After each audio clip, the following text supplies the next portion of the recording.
What if one of history's greatest, what IFS actually happened? What if the Turks, the same people who would later found empires like the Seljuks and the Ottomans, had never converted to Islam? Imagine a world where the crescent never flew over Istanbul, where the call to prayer never echoed from Anatolia, and where the powerful fusion of Turkic and Islamic culture never took shape. Would the Byzantine Empire have survived longer? Would the Crusades have looked entirely different? Could the Islamic world have weakened without Turkish warriors to defend it? This video dives into that alternate timeline. A world where the Turks took a different path and history itself was rewritten. Stay tuned, because this thought experiment might just change the way you see global history.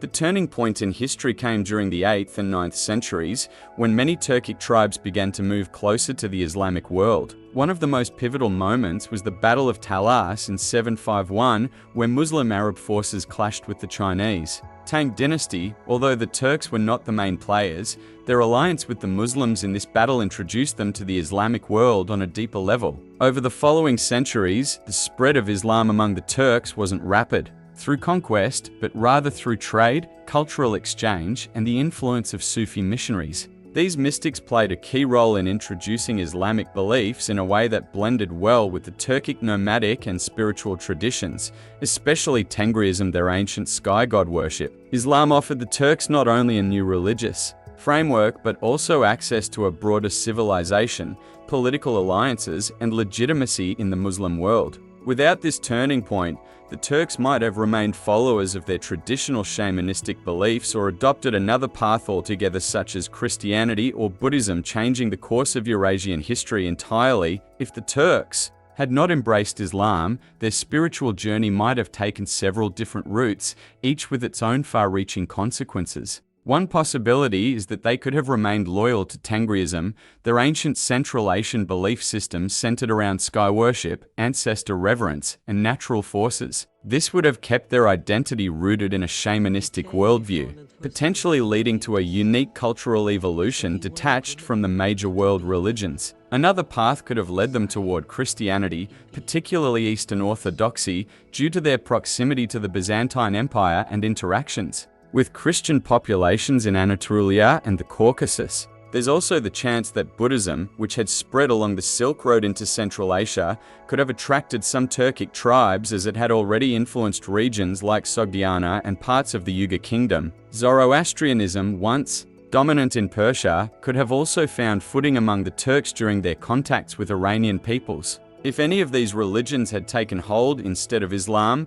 the cultural, political, and even architectural legacy of the Turks might have looked radically different, and so too would the shape of the medieval and modern world. Without Islam, the rise of the Seljuks and later the Ottomans becomes highly unlikely. The Seljuks were not just a powerful Turkic dynasty, they were defenders of Sunni Islam and played a central role in reviving and stabilizing the Islamic world after periods of internal division. Their victory at the Battle of Manzikert in 1071 against the Byzantines was a turning point that opened the gates of Anatolia to Turkic settlement, an event deeply tied to their identity as Muslim warriors. Without that religious motivation and alignment, such campaigns may never have occurred, and Anatolia might have remained largely under Byzantine control. The Ottomans, who emerged from the remnants of the Seljuk state, drew much of their legitimacy from their Islamic identity, especially after claiming the title of caliph. Their entire imperial structure, legal system, and vision was shaped around being the stewards of the Muslim world. Without Islam, there might be no Ottoman Empire as we know it. Istanbul might never have been conquered, and Europe would have faced a vastly different set of historical pressures. The Islamic world, without the unifying power of these Turkic empires, might have fractured further or been dominated by other powers like the Persians or Arabs. In this alternate reality, the history of Europe, the Middle East, and Asia would have taken an entirely different course.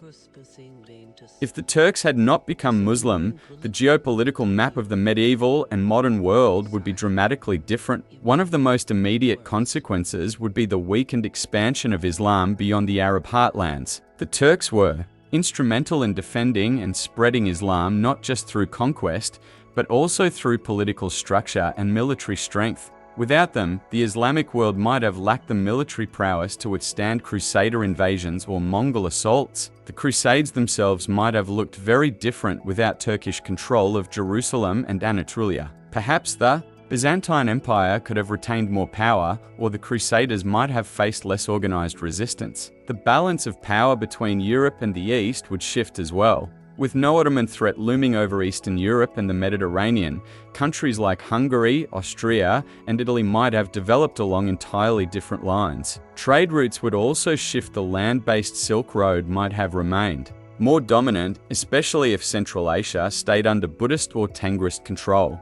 Additionally, the Islamic world may have remained more fragmented, possibly dominated by Persians or Arabs, lacking the unifying political power that the Seljuks and Ottomans brought. In this version of history, global alliances, colonial ambitions, and even modern nation-states might have been built on entirely different foundations. If the Turks had not become Muslim, the cultural and religious fate of the Balkans and the Middle East would have followed a completely different trajectory. The Balkans, which were brought under Ottoman rule and heavily influenced by centuries of Islamic governance, may have remained predominantly Orthodox Christian under the continued influence of the Byzantine Empire or other European powers. Cities like Sarajevo, Skopje, and Thessaloniki might have developed as Christian centers rather than multi-religious Ottoman provinces. Without Turkish expansion, Islam would likely not have reached southeastern Europe in the form it did, and the religious mosaic of the region would look far more homogeneous today. In the Middle East, the absence of Turkish Muslim dynasties would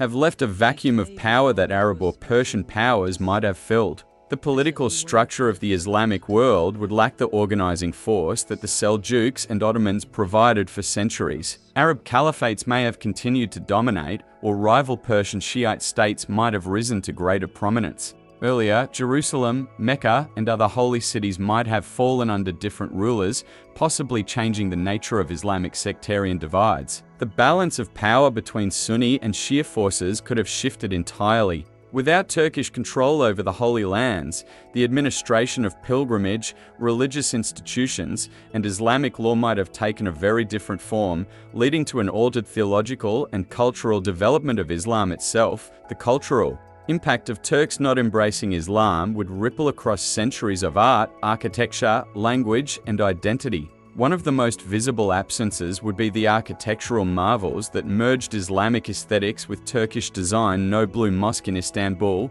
no grand domed complexes blending Arabic calligraphy with Central Asian patterns. Instead, Turkish architectural traditions might have evolved under the influence of Byzantine, Persian, or even Buddhist styles, creating a vastly different visual legacy. The Turkish language, which absorbed countless Arabic and Persian words through Islamic scholarship and administration, would have developed along another linguistic path, possibly shaped more by Slavic, Greek, or Mongolic influences. Literature, too, would take a new form without Islamic poetry and Sufi mysticism. Turkish epics and stories might have remained centered around pre-Islamic oral traditions and mythologies. Culturally, the Turkish identity as protectors of Islam would not exist, removing a major pillar of national pride and reshaping how Turks viewed their place in the world. Festivals, daily rituals, clothing, food customs, all of these would reflect a different spiritual foundation, whether Tengrist, Christian, or Buddhist. The result would be not just a different Turkey,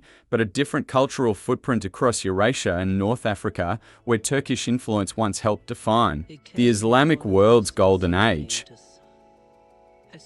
This thought experiment reveals just how deeply religion, culture, and power are intertwined in shaping history. The Turks' conversion to Islam was not just a spiritual decision, it was a turning point that altered the political and cultural trajectory of multiple continents. Their military strength, administrative skills, and cultural creativity breathed new life into the Islamic world and played a key role in its expansion and defense. Without that conversion, the balance of power in Europe, the Middle East, and Asia would have shifted dramatically. Empires might not have risen, wars might not have been fought, and entire regions might speak different languages and follow different faiths. Today, more than anything, this scenario reminds us that history is not inevitable. A single different choice, made by a people centuries ago, could have reshaped the world we live in today.